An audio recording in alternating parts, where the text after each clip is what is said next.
does help with players. There's no doubt. As we saw there, a fair few in from Manchester as well. And they've got a real dilemma, Peter, as we were saying, haven't they? Yeah. Team win, United. I think that the big thing is, as you say, the supporters really. I think that they can be a big bonus to them. If they get behind the side and start shouting and screaming and one thing and another, I think that the difference is that Manchester City will go out in a relaxed atmosphere, whereas probably the pressure's on Villa. But I've got a bit of a buzz. I'm looking forward to the game. I've just said to Sean that I would have rather been wearing that number 4 shirt. He's just said he'd rather wear it anyway. You've got a bit of a buzz. I've got a bit of a buzz. Here we go. Super Sunday. Match commentators Andy Gray and Martin Tyler. Well, it is a paradoxical day in the Premier League, with Manchester United fans supporting Manchester City, City's fans, in principle at least, favouring the Aston Villa cause. As for the Villa followers, they want the first of 4 consecutive victories, which could still stop any note of triumph coming out of Old Trafford. For Ron Atkinson, a dilemma as to how best to replace the dependable Sean Teal, a decision that was partly influenced by the composition of the Manchester City side. Villa believe that David White will play through the middle, so Earl Barrett is switched to centre-back, where he did win his only England cap so far. Gary Parker was left out at Highbury, but he's back today in a midfield quartet, which again includes Tony Daly. Yeah, that was the only big question for me, is who would replace Sean Teal. And I thought all along it might be Earl Barrett, and I think that makes a sensible choice. It keeps Staunton on that left-hand side, and that's a really potent area with Tony Daly ahead of him. But it's a number 8, I feel, restored to the side, Gary Parker, whose passing could be influential today. Well, those who know Peter Reid will believe him when he says he doesn't care who wins the championship this season. He wants the win today, which would lift Manchester City back to 5th in the table. But Mike Sheeran joins the list of City injured, which already includes Steve McMahon, Ian Brightwell and Andy Hill, and not forgetting Paul Lake as well. Niall Quinn went to hospital after Monday's match against Liverpool and only came out yesterday, his back damaged by wear and tear. But he's very keen to be part of a day when City have to be seen to be giving of their very best. Well, there was a lot of talk about injuries this week, but that looks a pretty strong Manchester City lineup.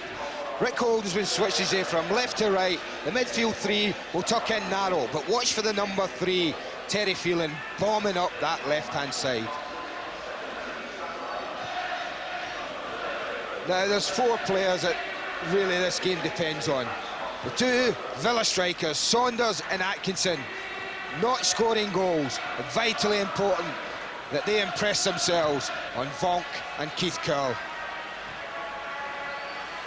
For referee Philip Dunn, it's the end of his Easter holidays today, back to his headmasterly duties in the West London area first thing tomorrow morning.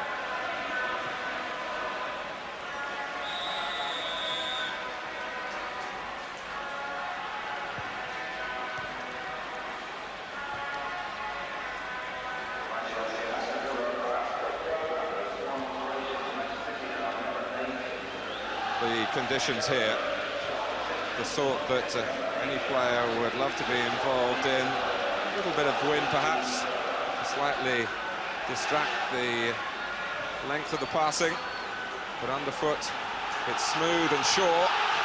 Will Aston Villa be the same?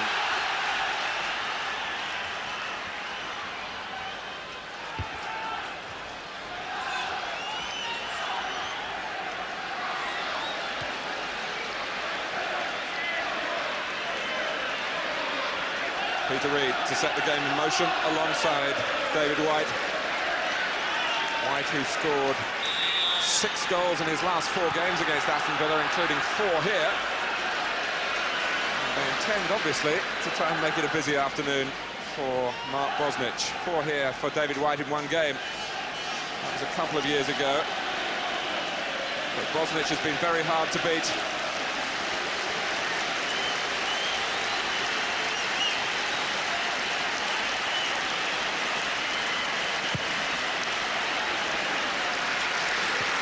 Well won by Vonk. Here's Neil Cox at right back. Villa stepping up and winning the offside decision. That'll be something to look for. Villa have got to be very careful. 2 centre-backs have got to get it exactly right. The full-backs have got to be aware, because there's someone with a pace of White now playing through the middle. stepping up like that could be a risky business. Oh, tight on Saunders, perhaps too tight. It breaks City's way. Quinn. Here's Houghton. Atkinson, Daly's come in from the left. Perhaps in danger of crowding it out. Very congested when Reid stepped in. And eventually, here is Rick Holden, left-footed of course, but starting this game, as we showed you on our caption, on the right-hand side. Manchester City so concerned about their injuries that had Niall Quinn not been fit today, Keith Curle would have played up front, and David Brightwell would have come in and operated in the centre of defence alongside Michel Vonk. But Quinn is out there. He's out there and he's such an important part of the way Manchester City play the game as well. Here's Gary Flitcroft, who's been one of the finds of the season. In his preferred place in the middle of midfield today. We saw him on Good Friday perform heroically as a centre-back at Sheffield United. They do make it difficult for central defenders for the way they play.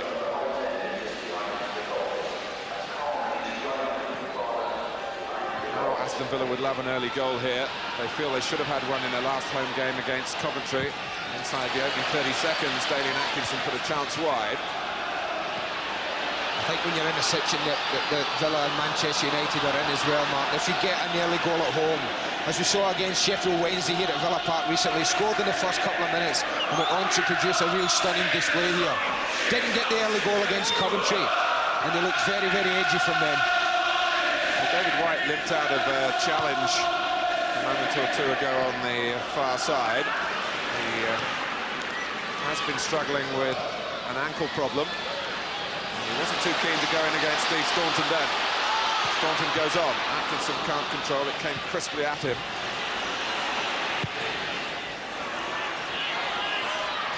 Quinn, who read the direction of Coates' clearance. Phelan just intercepting, otherwise Gary Parker would have got in behind him, and I think was onside as well. Flitcroft, it's gone astray. One or two passes from both sides, not really finding their targets, but that's better from Houghton towards Parker, and across came Curle.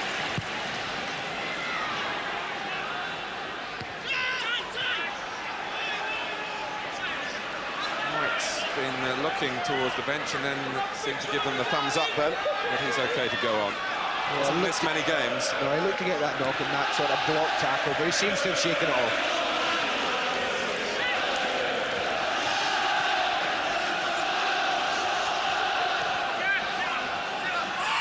Here's Fitzroy Simpson, who's been out of favour recently. Coates connecting well. White not really looking at the ball. Barrett certainly was focused. Richardson. Here's Daly. They've been starved of too many recent sightings of Tony Daly here. Very much one of their own at Aston Villa, born and bred close to the ground.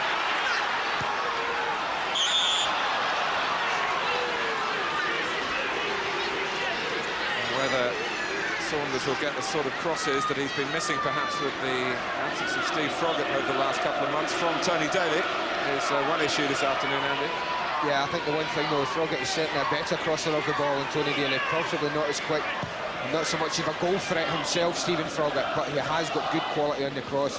And I don't think it's any coincidence that both these barren runs this season have coincided, that's Dean Saunders' barren runs, have coincided with the absence of Froggatt.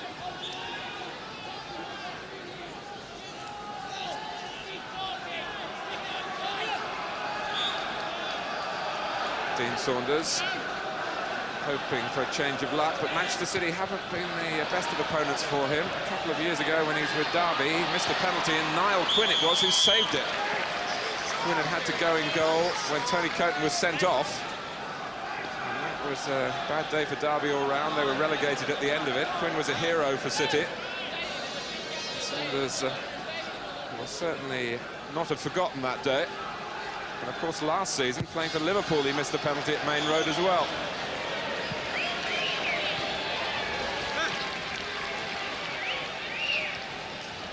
But they do feel here at Villa, the management that is, that if Daly and Atkinson had played more games since the turn of the year, maybe they would be in a more comfortable position vis-à-vis Manchester United than they are at the moment. It's all speculation. Injuries very much part and parcel of this Premier League season.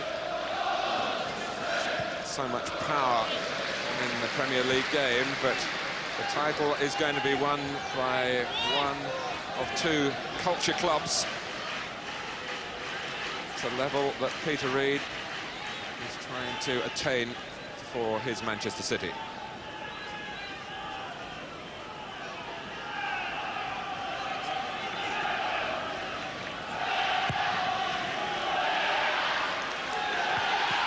Simpson tight on Houghton. He is naturally left-sided, Fitzroy Simpson, but I'm sure he will tend to tuck into the centre when required. In case with Villa having so much variety in that area, City might get to overrun. Good work by Atkinson coming from midfield. Here's Parker. Offside. That's going to be a feature today, I feel, the offside. Can the two frontmen get their timing of the run exactly right? They've both got the pace that if they get free, then no one will catch them. Manchester City, as you can see here, they like to push up. There they go. But Daly and Atkinson, and it's very close. Ray Ranson on the far side there, holding. But that's what they were looking for, just to catch them and time their runs properly.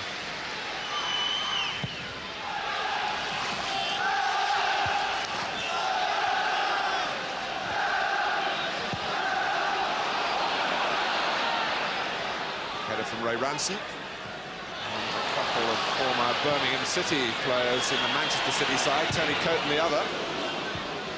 Remembered, I'm sure, by Villa fans, and make it a bit awkward for them, extra awkward. Flitcroft, here's Holden. What do you make of Rick Holden playing on the right-hand side, Andy? I would be happy if I was Ron Atkinson with that decision. Ray's an excellent crosser of the ball, natural crosser of the ball, and only needs half a yard on the left when he plays. I'm not so sure he'll get that on the right. More than half a yard for Atkinson here with the overdrive, but when it comes to speed, Terry Phelan is certainly worth a mention. Well, I would like to have seen him go and commit Keith Curl a little bit more in that situation. They had a 2 against 2 developing, and Daly and Atkinson normally will drive on himself and commit the defender, but he opted for the pass.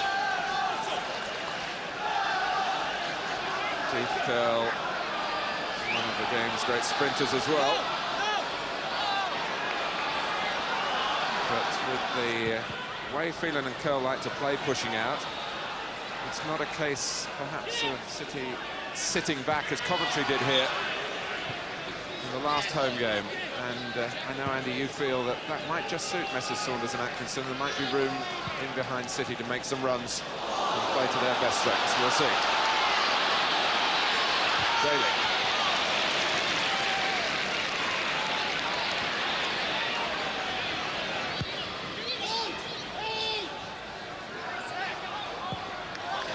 This particular marathon started on August the 15th, and it might go all the way to May the 9th before we know the final finishing order.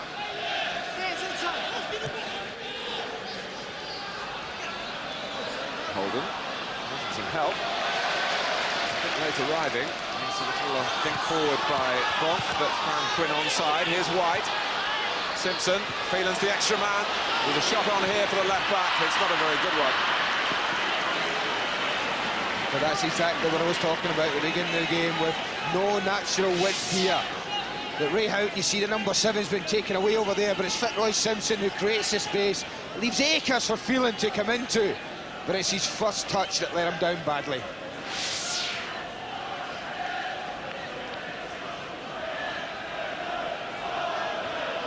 Well, plenty of Republic of Ireland internationals in the match. No surprise to see Maurice Setters here, Jack Charlton's number 2 today. Barrett and the England squad. Perhaps now more and more for his versatility. centre-back today, midfield player at Arsenal on Monday, the regular right-back for Aston Villa. Bit of hesitation by City, and none by the linesman. Ball out of play.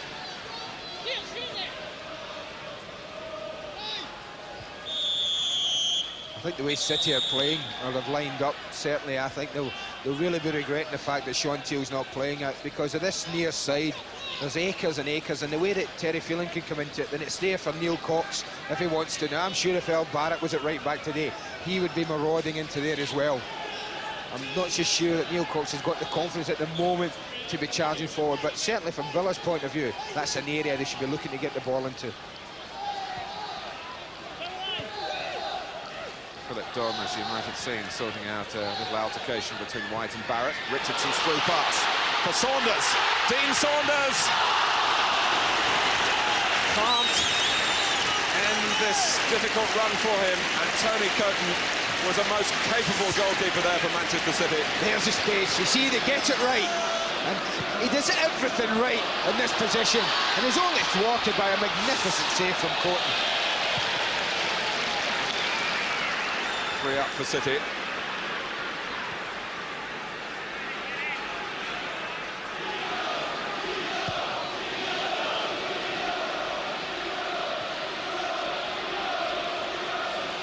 Well, it's not particularly well known that Tony Coton's first senior club was Aston Villa. He was a non-contract player for a few months, but in his own words, they bombed him out because he was a Blues fan. That's Birmingham City, of course, and he went to sign for Birmingham, where he made his league debut. He says Andy Gray will remember him from those days in the mid-70s, but I don't think you do, Andy. I don't remember many young keepers that used to smash him past in those days, Martin, at training. But that was a fine save, it really was. I mean, there's a lot of people who will be looking at it and say that's a real chance. It was. But Dean Saunders couldn't have done an awful lot better than that. It was low, it was very close to the goalkeeper's feet, but the quickness and the agility of the goalkeeper there was first class. Here's Reid. He'll be pleased with the way his team have started in terms of their commitment. He'll hope for a bit of better passing from himself and his colleagues. How Vonk. White trying to get into top gear here. Earl Barrett, of course, who had a spell with City, shrugged aside by a former teammate. Trying to set up Quinn. It's needed a more decisive ball from White, really. Quinn going in where he's at his best with a header down towards Holden. McGrath on the spot. Here's Curl. Villa trying to push out this time. And it was Simpson who'd made an intelligent run, trying to get in behind Earl Barrett, but Dean Saunders will possibly still be reflecting about this. Yes, he will, but look at the quality of his run. There was that excellent. The keeper stands up, he thinks he's slotted it. Great play from the goalkeeper. But it won't help the number 9's confidence, that's for sure. Well, Dean Saunders did go 12 league games without a goal last season for Liverpool. And he talks about the hot streaks that he has. It's gone cold for him at the moment.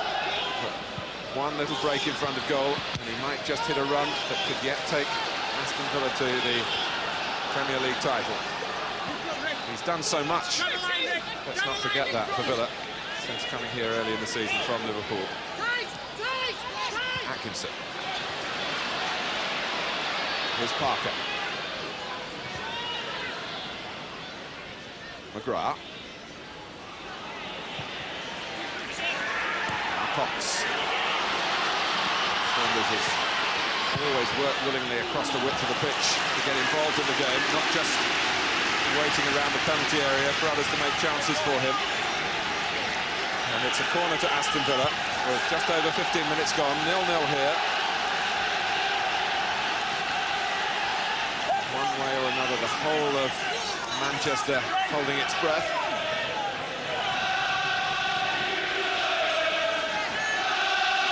Staunton to take. And Steve Staunton, who's scored twice for the Republic of Ireland straight from corners, has so close there to bending one in by that near post, at that near post. Well, they almost scored against Coventry from the exact same side, exact same area when it was headed off the line. And he's got such good quality, Steve Staunton. He's capable of bending them into that area. And look how close that comes to embarrassing Manchester City.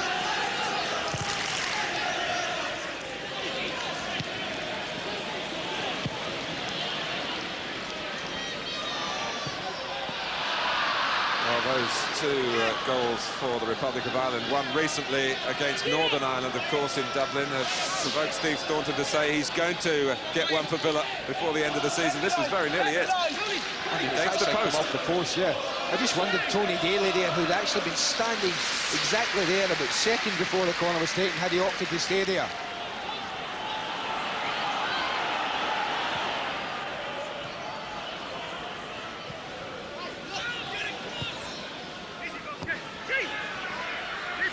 Atkinson, Richardson, Parker nowhere. He started to make the run, but I think Gary Parker's a little short on confidence at the moment, and maybe on full fitness as well. Here's White, 4 up for City. Quinn, Rick Holden, can he reach it? Not before Bosnich.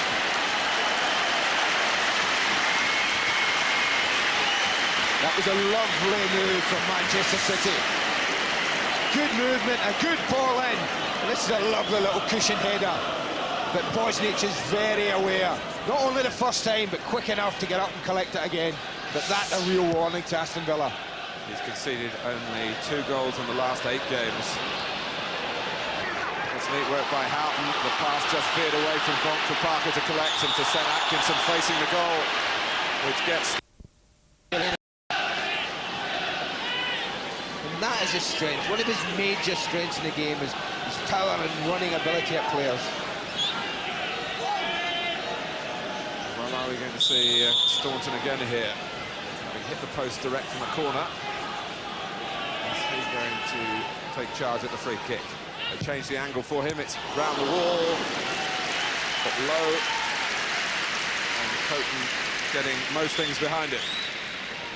Yes, he did. He hits it well enough, but as you can see here from the angle, not well enough to trouble Tony Coton, who, like most goalkeepers, will really be feeling very good after that early save from Dean Saunders.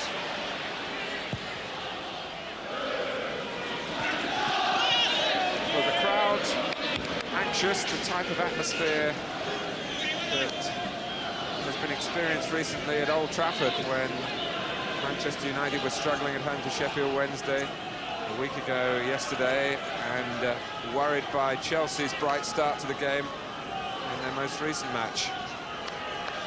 Needs something just to get the supporters believing again here for Villa at the moment.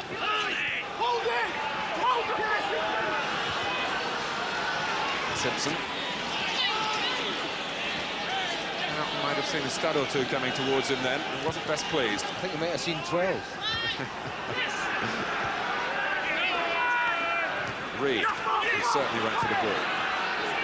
Launched early by White. It is a pretty brave effort by Niall Quinn to play here. Being flat on his back in a hospital bed from Monday night to yesterday's flags up.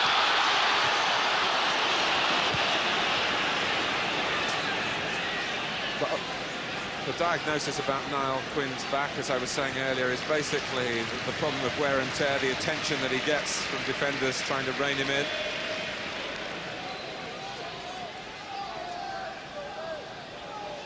Keith Curle, who would have been up alongside David White if Quinn hadn't made it.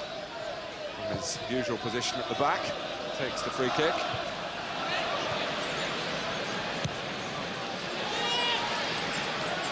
Saunders beating Curle. Atkinson trying to get in front of Vonk and squeeze it wide to Daly, unsuccessful. But White will take this one. Blocked by Barrett. In from Holden. Flag was up in any case.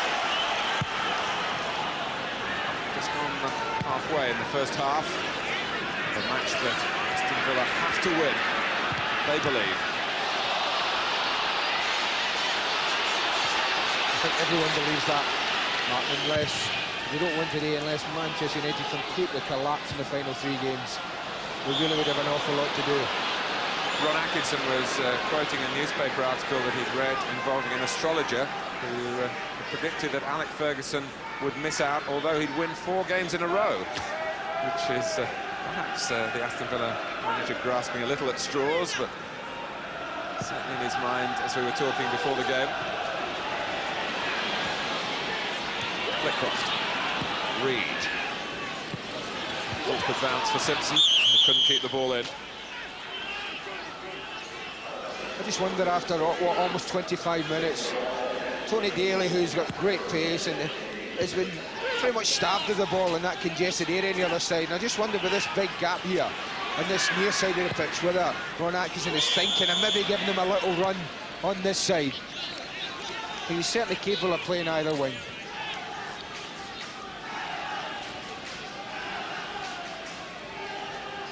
But Ron Atkinson knows better than most that the only predictable thing about Tony Daly is his unpredictability.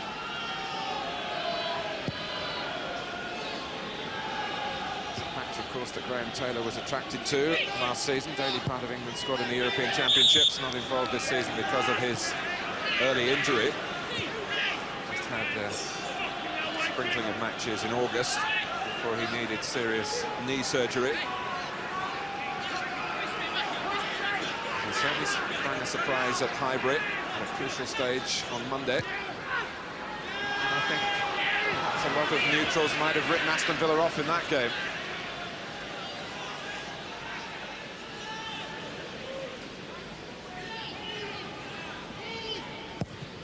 On the whole then, a real study in concentration and concern here from the Aston Villa faithful.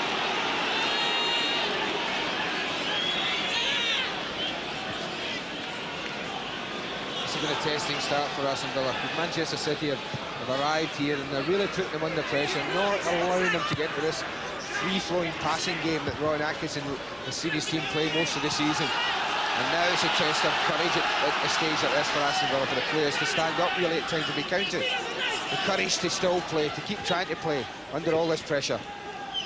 And to try and do the difficult thing, not worry if it breaks down from time to time, particularly in this area of the pitch. Staunton. It's a straightforward cross, really easy for Curl. Houghton collecting on the way out. So a bit of over-elaboration by Barrett. And White perhaps expecting now Quinn to have the speed that White has himself.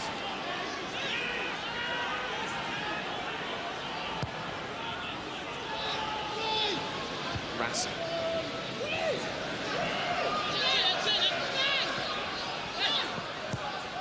Here's Richardson. Reed and Richardson, of course, were colleagues at Everton and won championship together there. But 2 examples there, if anyone thought Manchester City weren't going to compete today. First one is Richardson picked up the ball, Peter Reid was clattering into him, and then Dean Saunders and Michael Volk straight in at the back of him.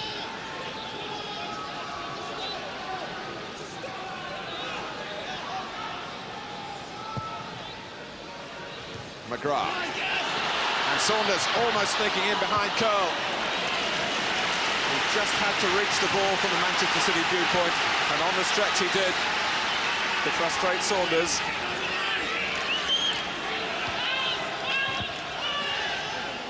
Villa's throw.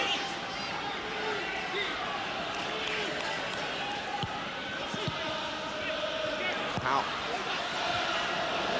Well, just came in front of Saunders. City trying to use White as the way out. It's another competitive challenge.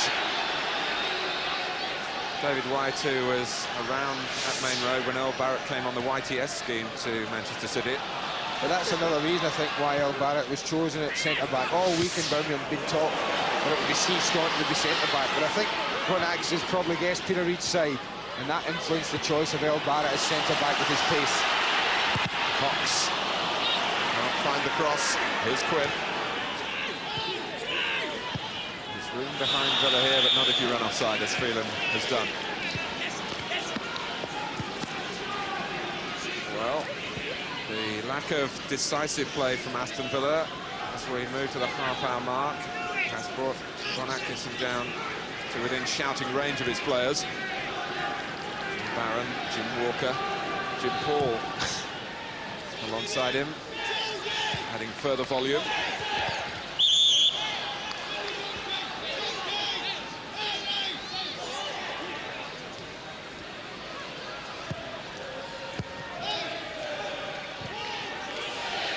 Quinn.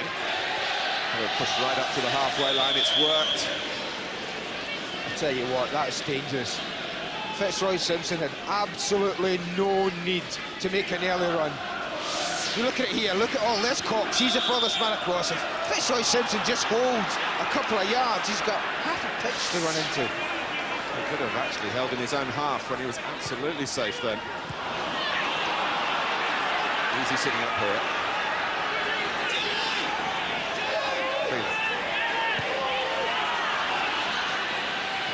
Passes feeding Coton on his stronger foot.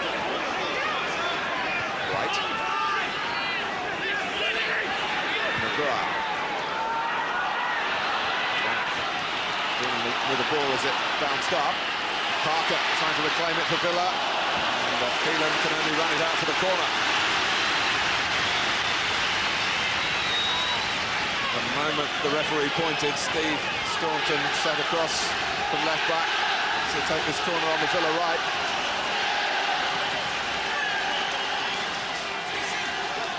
Daly and Atkinson waiting by the near post. Saunders for any sort of flick on, or for the deeper ball, which McGrath.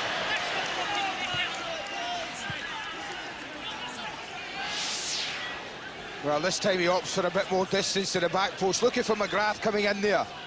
But there's just a little bit too much bend on it.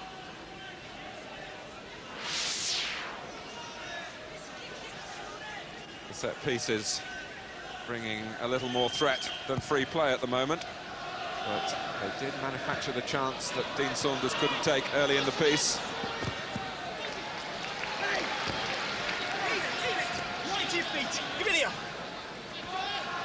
There's no need for panic from Aston Villa at this stage. Patience may well be a virtue for them.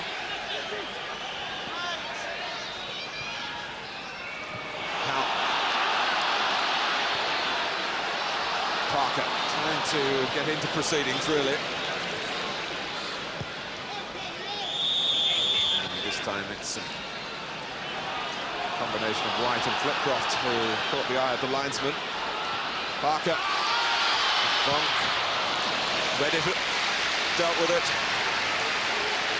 But our friend Gary Parker can be a major player in the proceedings. Just a little touched-off pass. Yes, yes, yes! It's deflected, and that's a corner. And that's why I think he was brought back into the side today at home. Ron actually would have known that Manchester City as a back four like to push forward. And he would have thought, well, there's one player that will find that little pass, that little gap for his front two. It could well be Gary Parker. Right by the flag that says good luck Villa from the city of Manchester. Parker takes this corner. Headed over by Neil Cox, who's graduated to England under-21 status. Played in Turkey last month as a midfield man.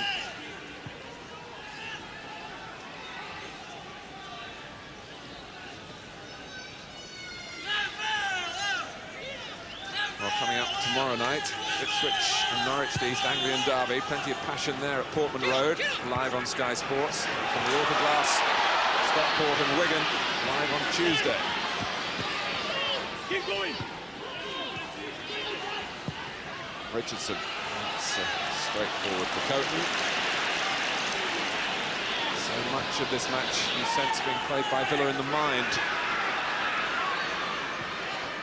If you remove the context in terms of the league position, I'm sure we'd see a different, more dynamic display, but of course you can't do that.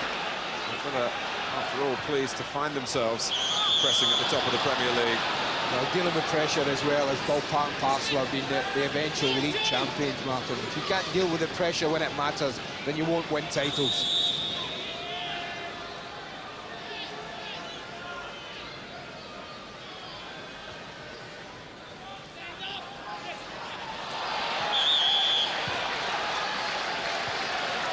holding there. And, Holden and Manchester City have to retreat.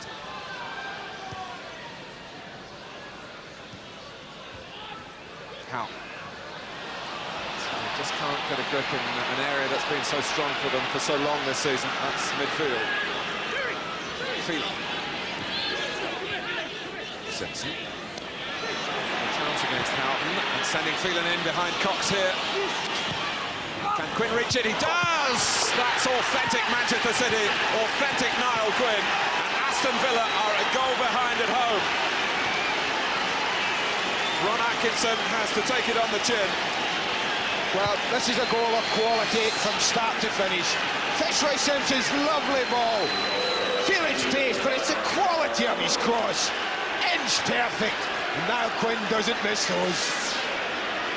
It's the quality of the ball in that makes the job very easy for Niall Quinn.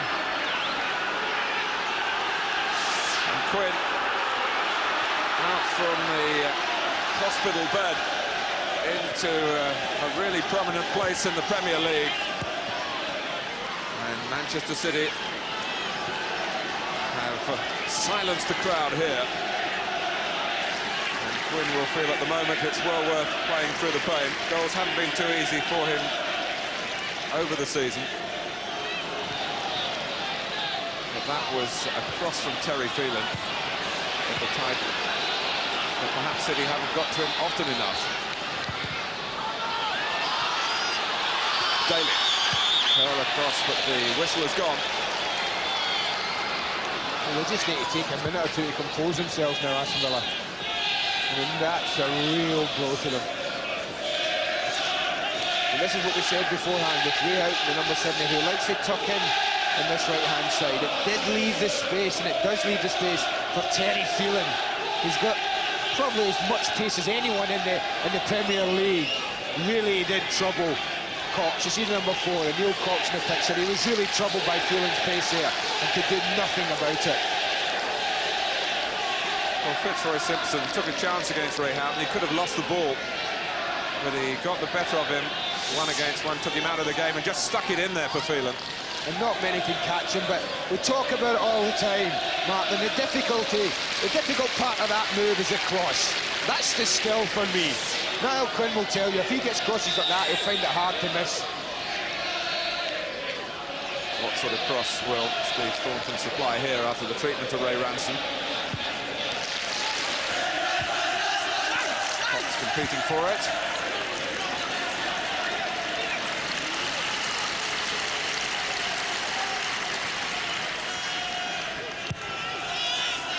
Well, when there was talk at Old Trafford yesterday of whether Manchester City would want to win this one, Alec Ferguson said, I've no doubts about Peter Reid, and he will prepare his players properly. Having a bit of a slip and a slide there. The turf just creased a little bit by drizzle today. Saunders coming back, not seeking to gain an advantage, but the linesman really had to wave the flag there, as Daly and Atkinson was wondering whether he'd be allowed to chase on in behind City. 8 minutes left in the first half, and an air of increasing anxiety around Ron Atkinson and Aston Villa.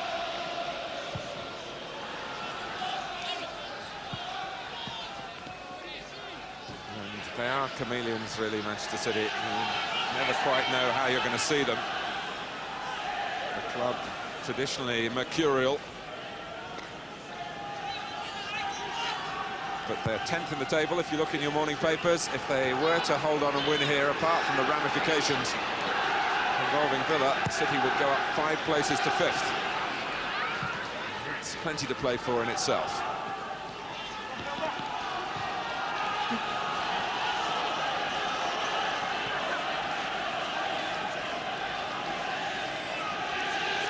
Well, one thing in all recent weeks, Martin, I've been surprised about is that man there. I don't know what his level of fitness is at the moment, but I think when you go into games, particularly against Coventry last weekend, and today again, and you're looking for something, if it's not going your way, to change it, then you put on somebody like Big Cyril, who really is like now when an aerial threat, and you can then, if your pass is not flowing, you can then opt in, you throw one or two crosses in there and have somebody like Big Cyril charging in and maybe getting a few drops. And I don't think Villa possess that at the moment with Saunders and Atkinson, and things aren't going well for them. Villa haven't lost at home in the Premier League since November when Norwich came here and won 3-2. And there was one relevance about that, in that Sean Teal was missing from the Villa defence that afternoon. Saunders, how? Now Aston Villa do have to stand up and be counted. There need to be some strong-minded players here to express themselves against a team that are really working hard to spoil any celebrations of victory. And against a crowd that's increasingly edgy. That was unlucky. That was probably the best passing movement of the game. Must have strung 10, 12 passes together there and just didn't connect with Gary Parker's through run. But that's a positive sign. Simpson. Phelan. The providers for Quinn's goal.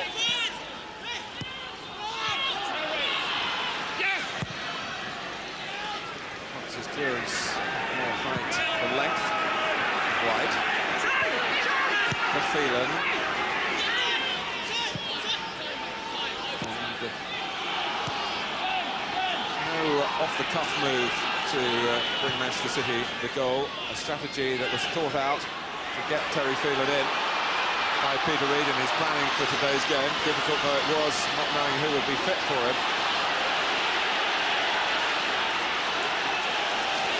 Atkinson trying to help redress the balance here. It was such a lift for Villa if they could level it before half-time. Confusion there. Felt a little bit for Daly and Atkinson. It's hard enough running away from Keith Curl, but when he's backed by Terry Phelan, really. Here's Flitcroft. Well, Quinn could have let it run anyway. Whether he was pushed is academic now. Sure, Simpson was clear behind him. McGrath. Mountain, who learnt so much with Liverpool about dealing with these high-pressure situations.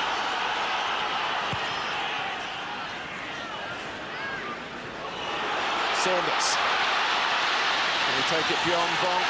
All he gets is a corner. But that might be a road to recovery for Aston Villa. I think that's the connection they would be looking for. They'd be looking for either Saunders or Atkinson to get on Michael Vonk in the one-against-one. They would fancy their chances pace-wise, but in that occasion, Vonk does very well indeed.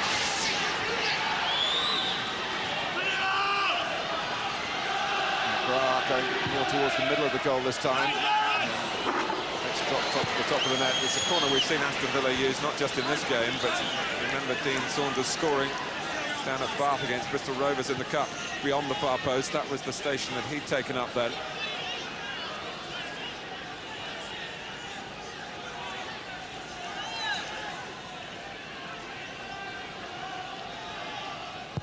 Well, the strike force that Ron Atkinson has said he's going to stay with whatever happens over the remaining games. In the firing blank so far, will be left to Daly.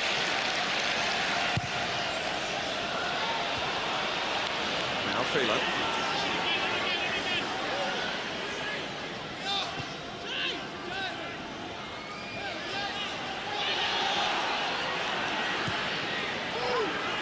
Quick. Simpson saw possibilities by switching the play. Saw a glory cross-field pass there, but if he had just kept his head a little bit, they had a 2-against-1 situation developing down here with Terry Phelan arriving on the scene. But as we approach half-time, if it stays like this, I just wonder if Ron Atkinson will send the team out again in this same formation. I feel sure he'll change something there at half-time. Tony Daly hasn't had the impact that I think the manager would have expected from him. And with Dwight York on the bench, that may be an area he looks to change, or he may change him tactically. But I don't think he'll send the team out certainly in the same way, without a flea in its ear at half-time.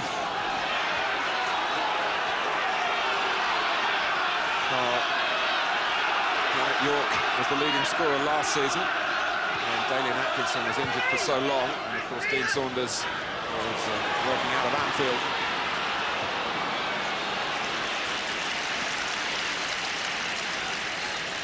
But Manchester United will argue that they have made their own luck recently. Villa feel that they're due a little break, something to fall their way. United with an extraordinary comeback against Sheffield Wednesday. That shot on Monday from Coventry's Roy Wegerle that hit the inside of the post and stayed out. And then 2 goals rather gifted to them yesterday by Chelsea.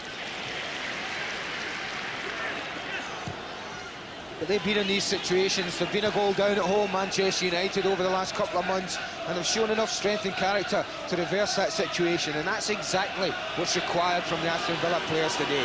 They've got to show that strength, they've got to show that belief that they can reverse a 1-0 at home at half-time and turn it into a victory.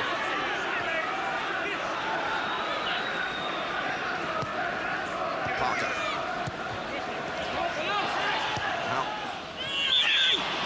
Outside. And the closing seconds of the first half have been played out here in near silence.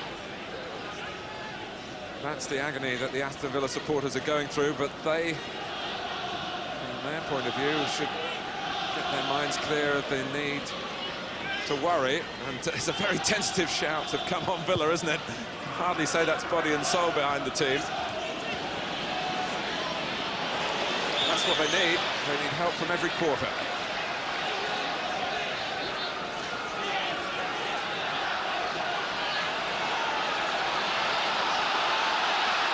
Stoppage time before the half-time break.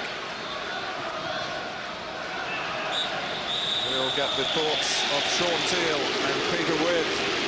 Will be worried from the Aston Villa viewpoint, very worried indeed, because a goal here from a player who was only pass fit this morning. Ron Atkinson makes tracks down the touchline to have his say to his team, who haven't really performed as Villa would have liked. Manchester City are doing their bit.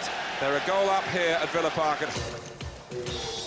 Welcome back. Coming up tomorrow night, Ipswich against Norwich live, 7 o'clock kickoff on the Monday Night Football, and Tuesday night,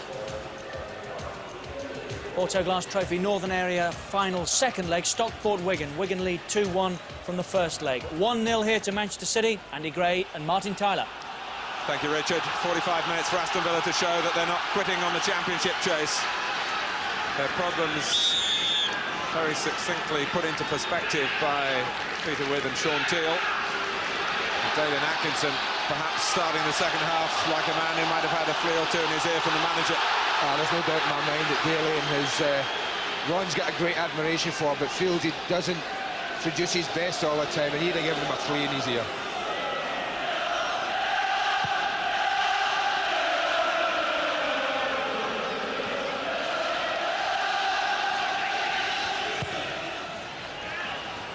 Saunders. Atkinson trying to make his own luck.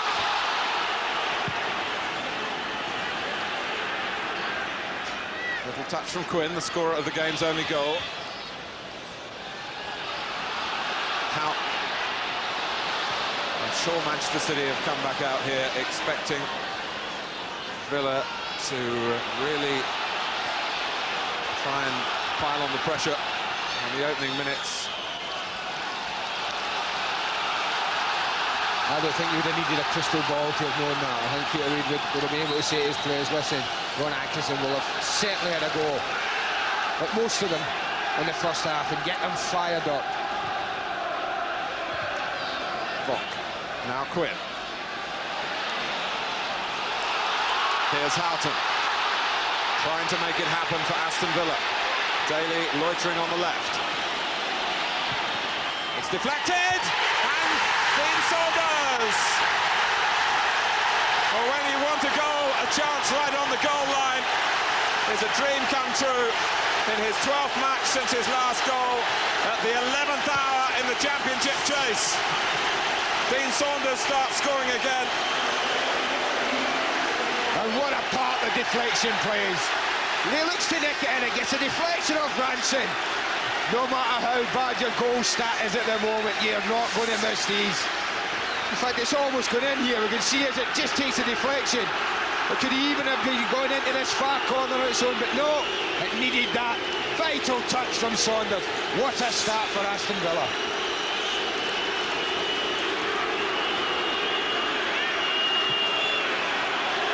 They have lit the gas. Staunton.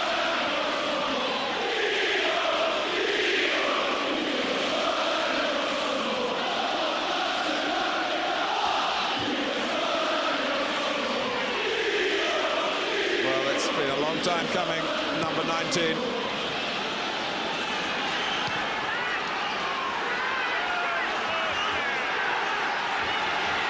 Reid. Ranson is offside. A goal that may well have been cheered all round the ground. And if you're suffering, Martin, you couldn't have asked for an easier chance than that, can you? Look at the delight. I suppose most of it's relief that's on his face. Well, it had to happen sometime, but for Villa it was paramount that it happened sooner rather than later. 1-1. Gary Parker. Villa alive. And offside against Houghton. But Kat, I think it's noticeable to everybody. It's certainly noticeable to you and I sitting here at the game, but I'm sure to even the people at home, the difference in tempo that's suddenly around here, and not just after the goal, before the goal. They started the second half, the pace was up, the tempo of the game was up from Aston Villa, and they've had the reward. We talk about making luck, your own luck. They got that little bit of luck with that crucial deflection off Ray Ranson's head that took the ball into Saunders' path to the goal. And on this occasion, it's the team and the goal scorer who've lifted the crowd.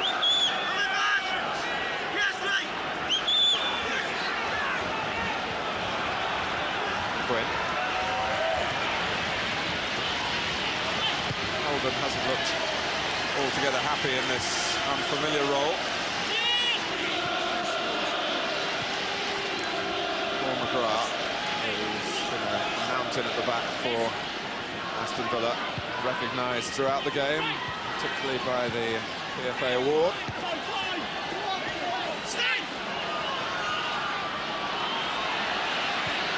White for Quinn, getting a shot inside, stepping McGrath rather easily then.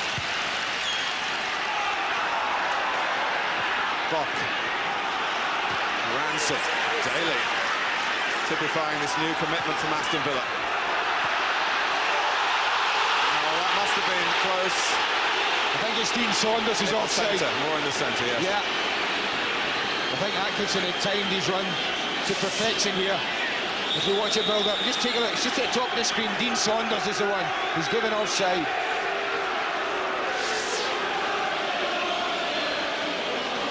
It's frustrating for Dalian Atkinson, who hasn't imposed himself on the game as yet, but is capable of doing it in a twinkling. And now that Saunders has got going again, maybe it will be Atkinson's turn.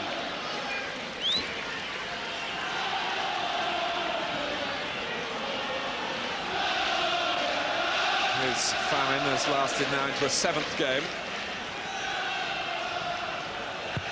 And of course, the first part of that run without goals in matches when he was playing with the injury and not completing the course.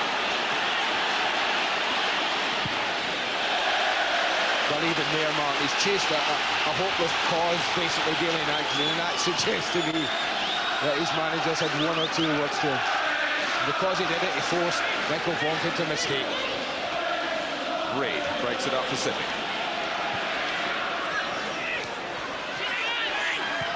McGrath with half an eye on David White.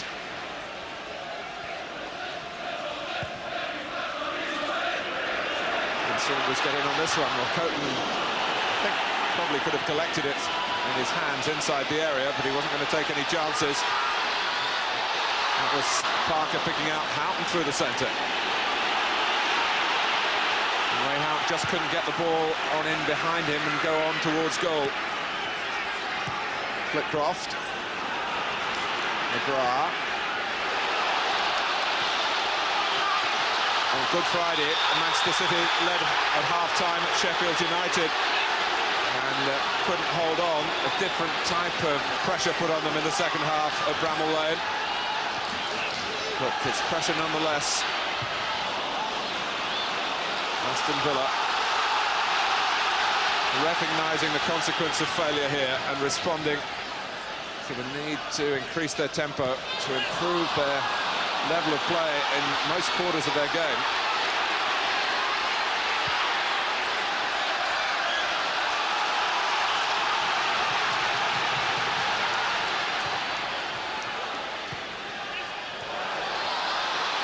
Richardson. Almost fell for Daly. Villa collectively had got sucked into the centre. Here's Holden. Over McGrath, is it? Not quite. David White hoped it would drop behind the Villa number 5, and there's a foul by Flitcroft on Barrett.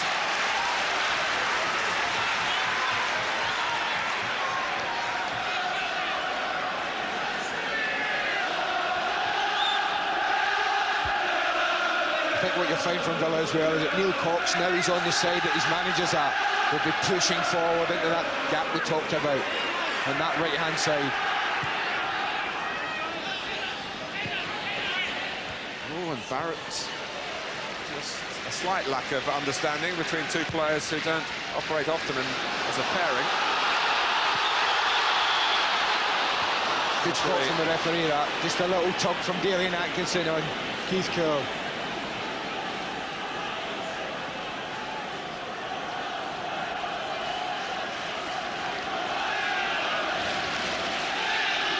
So well with Tony Coton playing when required in the first half, not required that often in truth. But he would have begun to look a more formidable barrier as the match wore on. But they've got the ball past him. Fortunately, with the aid of that deflection to allow Saunders to come in to score. Daly. Here's Cox.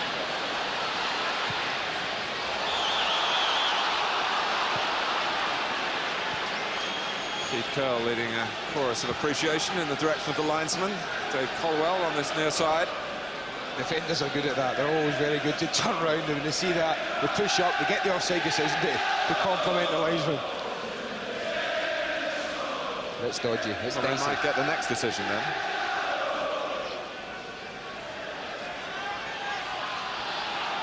I think Aston Villa will be quite happy to see Manchester City continue to do that, take a chance in that offside. Holden. Not sure where to go. Reed. What a pass. Training ground stuff, that. Flitcroft. White. Quinn. Force away past McGrath. Flitcroft. Manchester City just trying to get their own coolness back. Try and remember what they were doing well in the first 45 minutes. Flag up again. And if you're right, Andy, more ammunition perhaps for Aston Villa at a later stage in the game.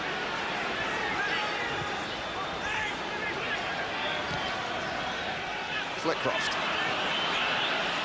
Ransom.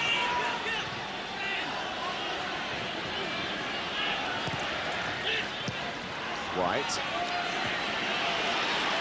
Staunton stepping in. Houghton. And Saunders watched what happened from a prone position because he lost his balance trying to get back to the halfway line to stay onside, hoping that there was another Villa player galloping down the left on his feet and in a legitimate position. Didn't quite happen. Reed. And again. Trying to run Parker and doing that. Where he was running wasn't quite to Manchester City's benefit.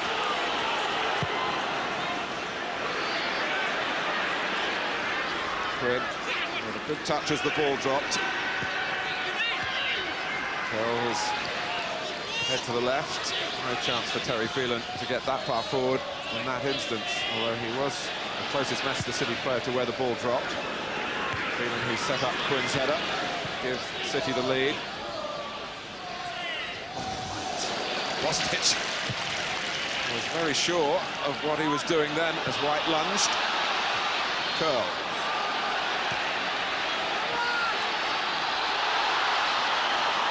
Breaks for Daly. He isn't known for his goal scoring, but when you look back down the records, he's done some damage to Manchester City in the past. A great goal in his fixture here last season. Scored a fantastic volley here last season, you're right. But the problems arise from there is that how often we talk about when defenders let the ball bounce from goal kicks. The two centre-backs let it bounce and were immediately in trouble and couldn't clear it.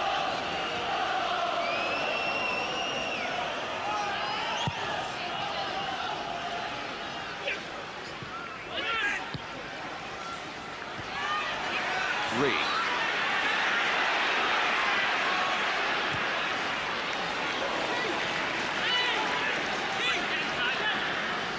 Well, he's keeping the rallying cries going and leading by example as well.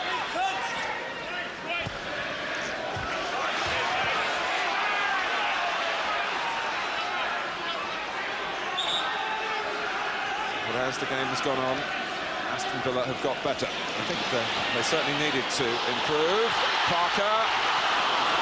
Well, if he'd been in a more confident vein of form, perhaps he'd have taken the chance and flung himself feet first as the ball dropped. Never going to be easy. I think it was a bit unlucky. I think that had he been able to take it on the volley, it would have been much better. If you can just see, he's always just too far away from him. Simpson. Oldham cropping up this time on the left. Oh, that could have come for Quinn or White.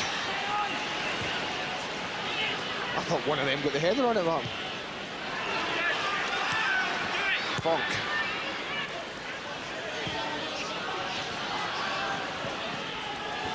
Well, Rick Holden caught Aston Villa out then, having played totally on the right-hand side.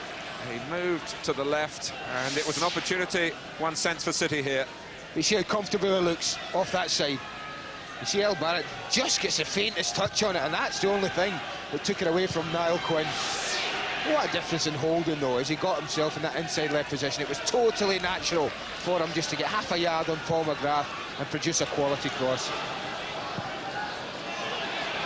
Well, it might also help Villa here that City have had to patch up a number of players to get them out for this match, particularly their two main strikers. There's not quite the zest in the forward running that there was earlier in the proceedings. Half an hour to go. Aston Villa 1. Manchester City 1. Dean Saunders equalising Niall Quinn's first half header.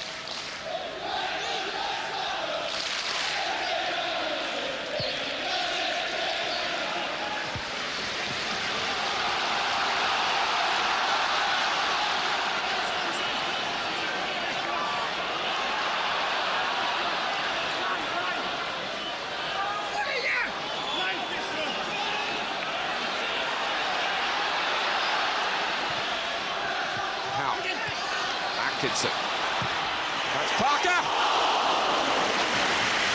who scored against City at Main Road.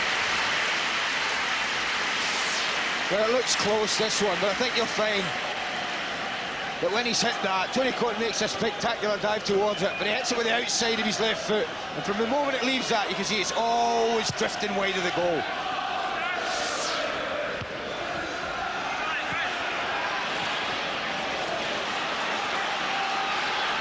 Well, there's no shortage of incentive for Aston Villa here.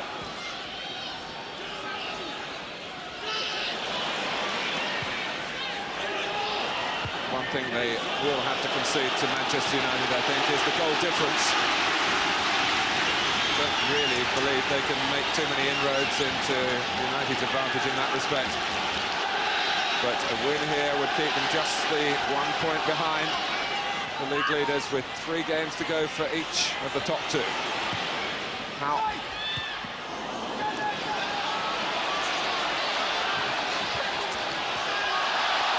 The more forceful of the 2 number 4s was the older man. Parker. It's a free kick to Villa. The linesman was wondering whether there was an offside there, but in fact hadn't raised the flag. It wouldn't have mattered in any case. It's the earlier infringement. And that has gone Villa's way.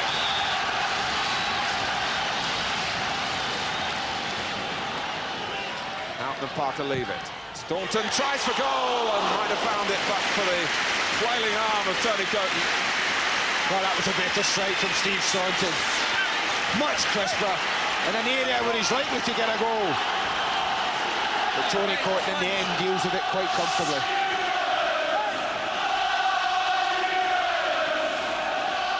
Villa's corner. And Coton's catch. The Birmingham City fan is providing a big barrier to Aston Villa here in the West Midlands. Good taste on that and good curl on the ball. And that one did test the goalkeeper. Little push by Quinn, who looks most aggrieved, but the decision's been given against him.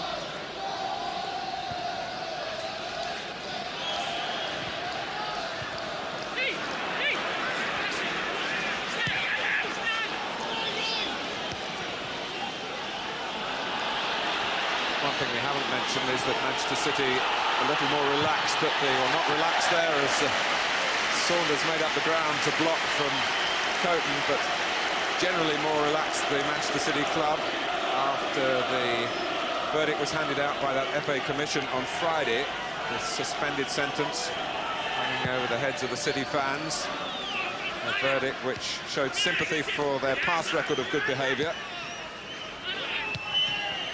but which properly punishes any repetition.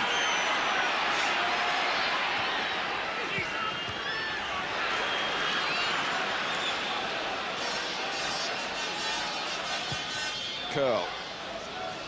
Well, there was something to aim at on the right for Manchester City. David White had been lost by Steve Staunton.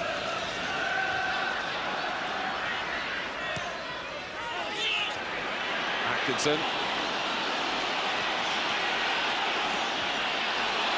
Daly. City suddenly decisive where they'd been tentative. McGrath. Makes it all look so ridiculously easy. And that was close. That was close. Always field players, though, that have the pace of Daly and Atkinson, shouldn't be getting themselves offside as often as they do. They can give themselves now with the new rule, that little half a yard. With all that space to run into, he's just getting ahead of himself slightly.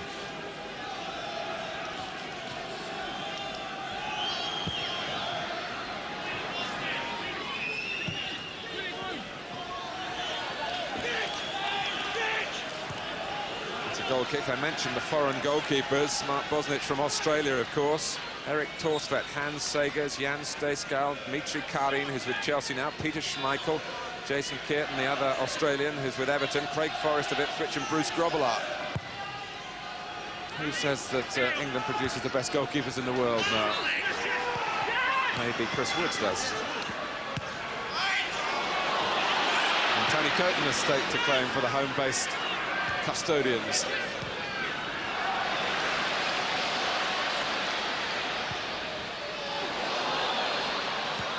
How?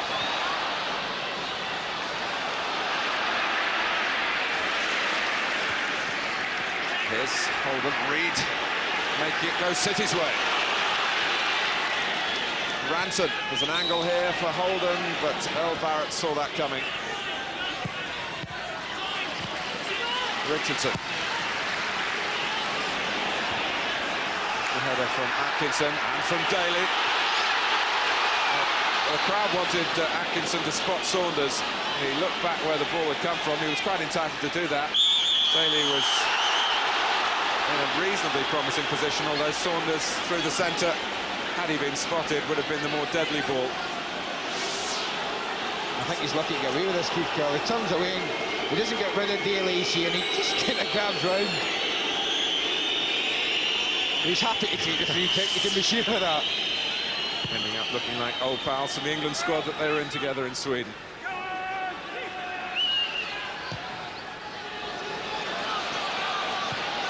trying to get in behind Freeland, which takes some doing. He's accomplished it. Needs some support now.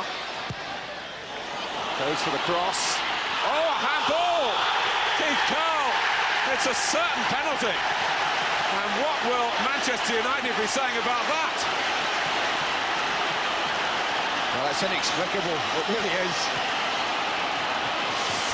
I mean, it doesn't look any danger at all here as Curle goes up. But you see quite clearly the right hand goes up, knocks it away from Daly and Atkinson's head, and that must have been one of the simplest decisions the referees had to make. Villa have missed their last 2 penalties, which is why the job has gone to Gary Parker. Oh, and it got under. Coton, who beats the ground with frustration as Parker pumps the air in delight, and Aston Villa are in front by 2 goals to 1 in an amazing set of circumstances here. Well, Ron Atkinson said he wanted his team to get some luck, and they've certainly had it today. The first goal, a little deflection helped him. Keith Curle inexplicably sticking a hand up there, and Tony Coton comes oh so close to stopping the penalty, but all that doesn't matter. Villa are ahead. That's the 3-quarter mark of the match. It's been a long, long time coming for Aston Villa, but they've got their noses in front. And will the Manchester United fans let Keith Curle back in the city of Manchester tonight? Well, it's not finished yet.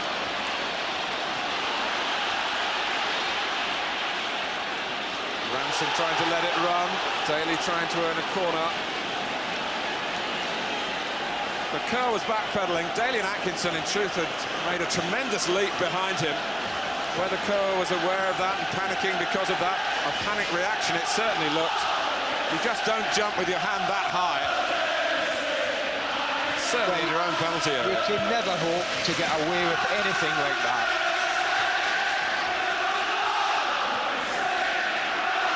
And here's Parker. Well, we talked about Dean Saunders ending a run without a goal. Parker not in the side necessarily to score, but it's his first goal for some 3 months. Courtesy of the handball by Keith Curle. An aberration that will take a bit of explaining away.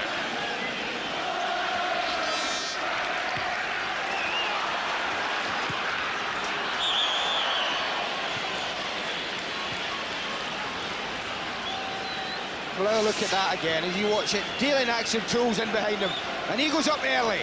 He's up above him, but look, the hand's up almost immediately from Keith Curle. And I don't care how much you panic as a centre-half, you can't do that and hope to get away with it.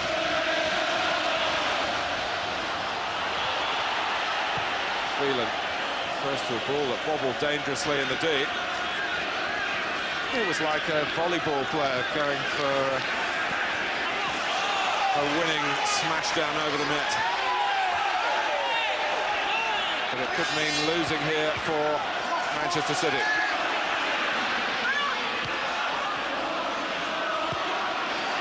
Villa came out fearing defeat, a goal down at the start of the second half, and now they're sensing victory.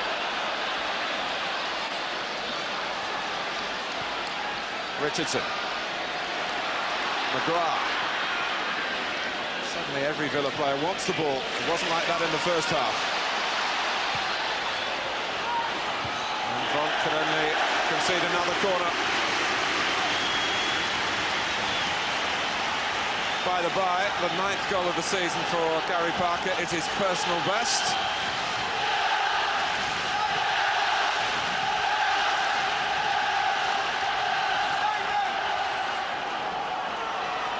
That's in terms of league goals. Parker now concentrating on the corner.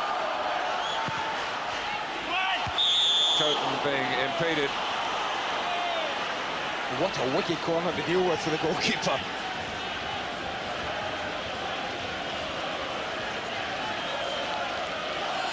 Inside the final 20 minutes.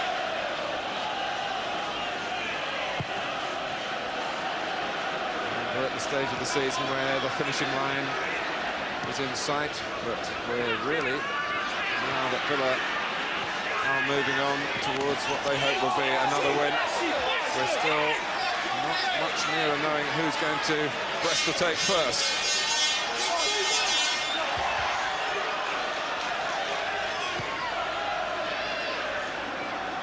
Two terrific teams, Manchester United and Aston Villa, still head-to-head.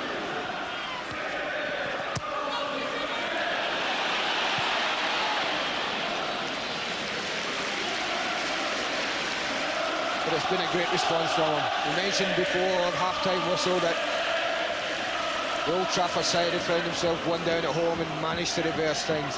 And Villa, that man have learned a lot from his side today. He's shown great character. People ask when the managers earn their money.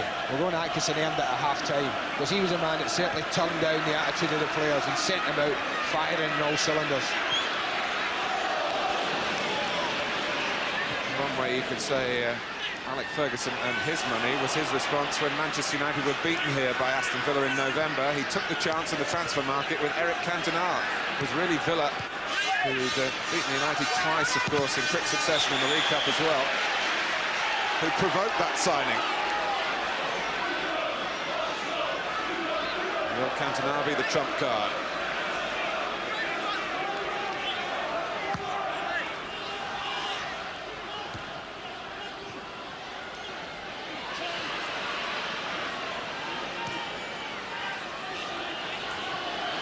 The understanding down the City right for all the effort put into the game by Rick Holden, who spends his time in the week not just preparing for matches but studying on a degree in sports physiology. Wants to stay in the game on the medical side.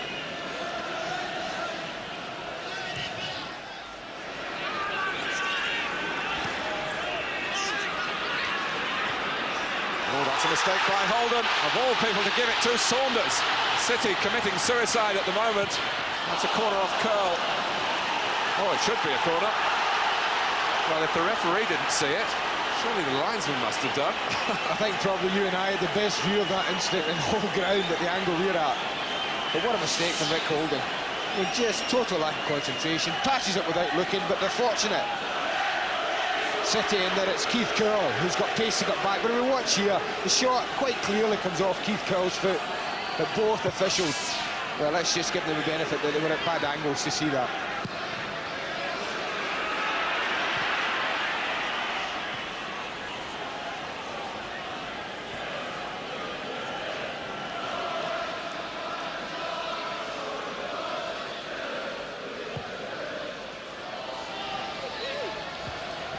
Header from Quinn. Phelan, that's another fine link up with Fitzroy Simpson. Quinn going in again, White coming in behind him. Quinn was beaten by the height of the ball originally, White by the height of the bounce.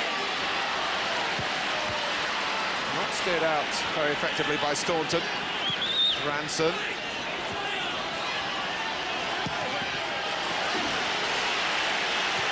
Well, that was just a little reminder if Villa needed one. But Manchester City intend to have a say in this game even yet. Curl.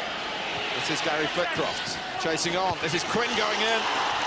Unfortunately for Villa, McGrath was right alongside him and just did enough to put off his fellow international. Here's David Brightwell, the younger of the two brothers on the books of Manchester City, who's a centre-back. And it's Rick Holden who's going to be taken off. Will Brightwell go and play at the back, and are they going to send Keith Curl forward after giving away the penalty? And there's a couple of reasons for pushing him on. Yes, that's the move by Manchester City. Brightwell in the centre of defence with Vonk. Curl alongside Quinn, and David White has gone to his role on the right-hand side of City's attack. Tell you what, Martin, I think they'll make an immediate response to that. I've got a funny feeling they'll bring on Brian Small as soon as they can here. With David White on the right against Steve Staunton. I know they were concerned about that tear-up before the game started. And if there are signs that White might be getting something out of Steve Staunton, you can bet your life that Small will be on pretty quick. Ranson offside.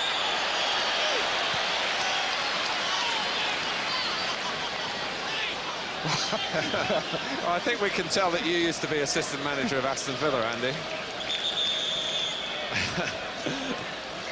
He's going to go and play at left back, of course, against David White. It's a question. And Gary Parker, who's played his part with the penalty.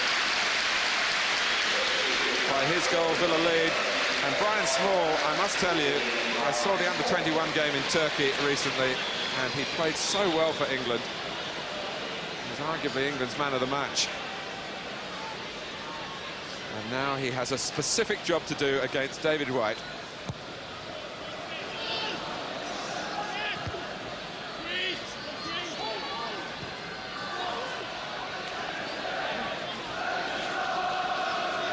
I mean, I thought he'd make the substitution, but unless Gary Parker's feeling the pace of the game a little bit, I'm a bit surprised that Tony Daly isn't the one to be taken off. I thought he would have just moved Steve Staunton one up, taking Tony Daly off, and then he would have had the comfort of knowing that Staunton was there to help Small. Hard for Brightwell here, having just come on against Daly and Atkinson. Daly takes it on, but Brightwell recovers well. Houghton, Staunton. For Houghton, hanging it up towards the far post. Fuller have got no one attacking the ball there. The Staunton's gone into midfield for Villa. Quinn.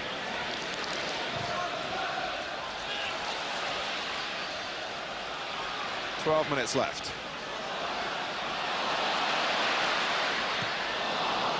Here's Reed. Is there going to be a sting in the tail here? Manchester City, Keith Curle, who did start his career, if memory serves me right, as a wide player up front.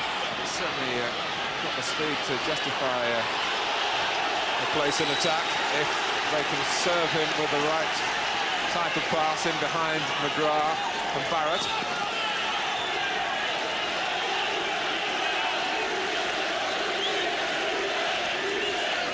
No specific injury, we learn, for Gary Parker, just a change tactically made by Ron Atkinson. Corner for City, only their second. Flitcroft, who scored from a corner on Monday against Liverpool. Reed, trying to bend it with the outside of the right foot, went the wrong way, I think. Came off the head of McGrath. Bosnich beating Curl to it. Curl trying to make up for his mistake, and it has been a credit to him and to Manchester City. There's no doubt that that back injury hasn't fully cleared up. Flag has stayed down. Flitcroft heads on. Curl in a chase here with Barrett. Well, now that would have been interesting if it hadn't been a foul. He just seems to slow up your El Barrett. I think you can see there, he just catches El Barrett's right heel there, Keith Curle. It certainly showed a turn of pace. It would trouble defenders.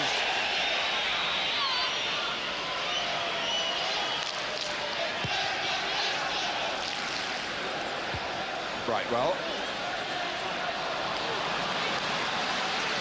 Ian Brightwell, incidentally, has been out with a serious injury since virtually the turn of the year. Steve McMahon close to full fitness again. He's going off with City to Japan next week. The match being played out there to raise a few funds for Peter Swales and company in the break caused by the internationals.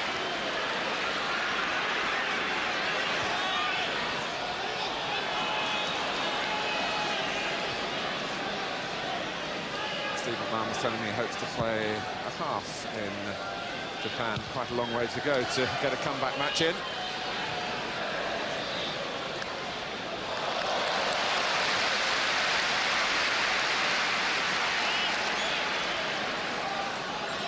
I'm trying to keep you in touch with the messages from Ron Atkinson. He'll settle for a win here, not be too concerned about the margin. It's not been an easy afternoon for Aston Villa. Saunders sets his sights, and it's been a terrific contest between him and Coton. Both have had their moments. Barrett. We're into the final 10 minutes. And the Manchester United supporters up and down the land aching, unusually, for Manchester City to score. Well, as you say, if it stays like this, I don't think Keith Curle will be flavour of the month in the red part of Manchester. Quinn. Curl going in. And there's Small, who is a natural defensive player. Well, that was very coolly played by Brian Small. That's almost his first touch of the ball, I think, and he had to show a cool head there. He's not very aptly named. Broad-shouldered, muscular man.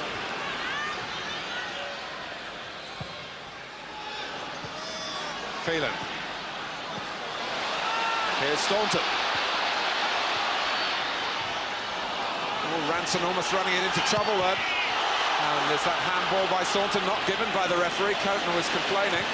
Staunton's cross, and it's handball now by the goalkeeper. Boy, the chance Steve Staunton there. I think it was handball from him, but not an intentional one, but with a great chance to put Kevin Richardson free in the box. It's a lovely ball wide by Flitcroft. Ray Ranson, who scored his only Manchester City goal against Aston Villa. That was 12 and a half years ago. Flitcroft, the more likely candidate to get on the target here.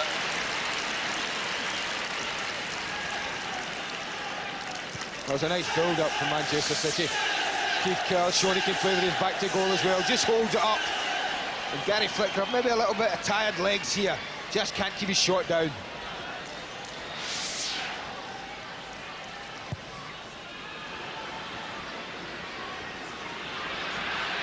Saunders, and a race here with Bonk. It's well played by the Dutchman.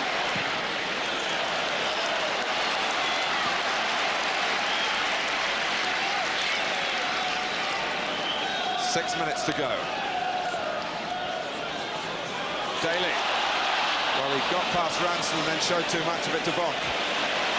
It's a strong finish by Aston Villa here after a very tentative start. Staunton. Cox coming in and making the ball his. Neil Cox! Well, really typifying the way the stock of Aston Villa has risen here as the match has worn on. Yeah, had a chance at Highbury.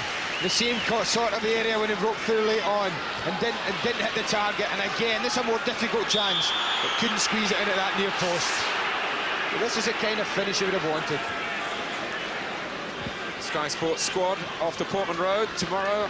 Live Premier League action for you. Ipswich against Norwich, a derby of real local rivalry. And Stockport against Wigan for a place at Wembley in the Autoglass Trophy.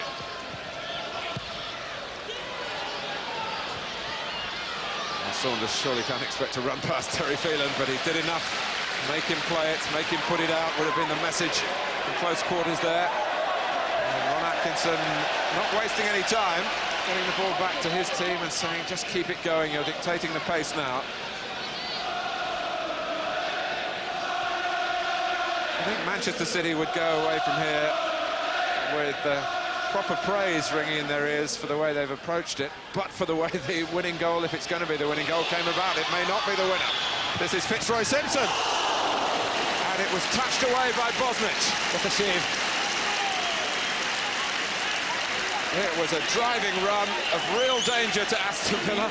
Bosnich takes it all in his stride. He does everything right in going across the goalkeeper. But how valuable a touch will that prove to be? Simpson, who played a part in the setting up of the one goal City have. Oh, and Bonk! I'm not sure it was going in. It was Daly who was guarding the post. Here's Reed. Manchester City coming again. And they're appealing for handball now against Richardson. Certainly not as clear-cut if it was handball at all as the Curl episode. Flitcroft. Ranson. Staunton can't get it away. In from Flitcroft. Bosnich comes without batting an eyelid. And Aston Villa responding on a couple of occasions in these closing stages to an example set by their goalkeeper. Well, David Brightwell was up a moment or two ago, and I think it was he who knocked the ball across to Michel Vonk, and it looked as though there was plenty to aim at.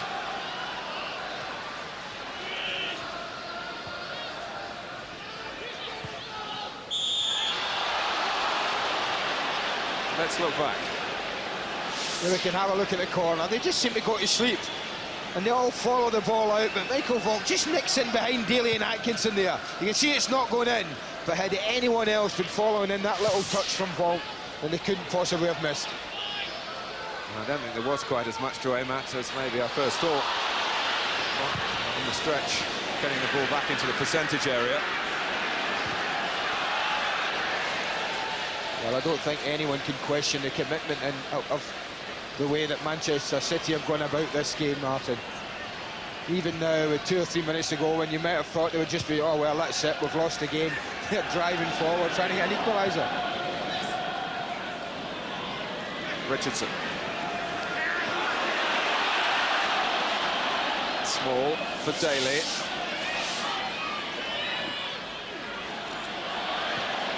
How? Came off Vonk. Daly back to Small.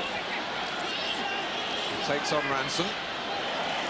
Villa get a throw. It also takes up a few more seconds.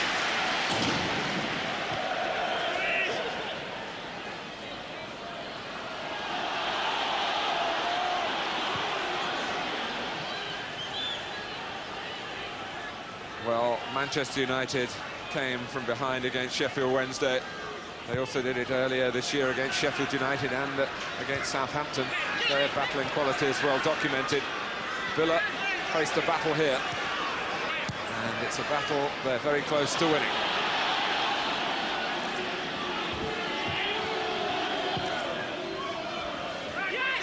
White.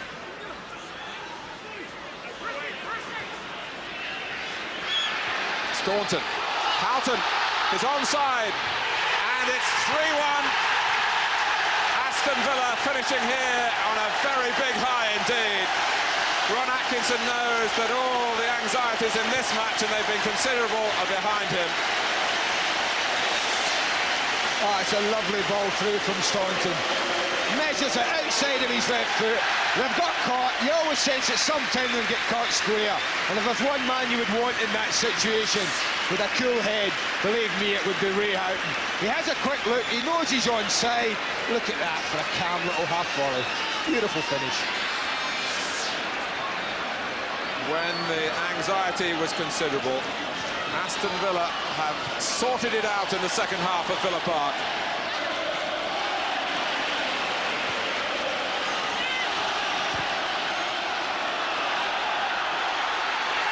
Houghton. Well, there might be more to come here. Atkinson, if he'd had more matches, if he'd had perhaps a more successful time in this match, who knows what might have happened, but he went for the first time. A brilliant ball from Houghton. Again, outside of the foot, and he doesn't get the kindness of bounces there. It's a difficult chance, but I've seen Daly and Atkinson smash him in from there. But they won't be too worried about that. At this stage of their campaign, the victory is the most important thing, and it's certainly now they've got that.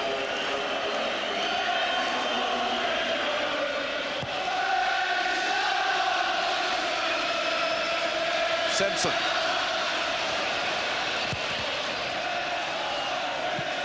Well, that was a type of deflected cross that was so instrumental in the first goal for Aston Villa. Houghton, the scorer of their latest.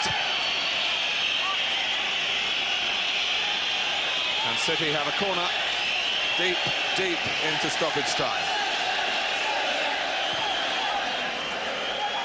Saunders.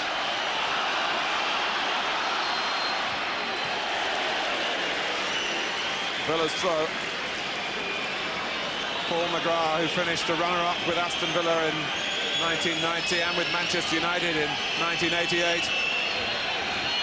And wants to go one better this time as Aston Villa continue the chase. And they have cut the gap back to 1 point again. A real revival here after Niall Quinn had given Manchester City the lead. But then Dean Saunders got his act together again early in the second half to really stimulate the recovery.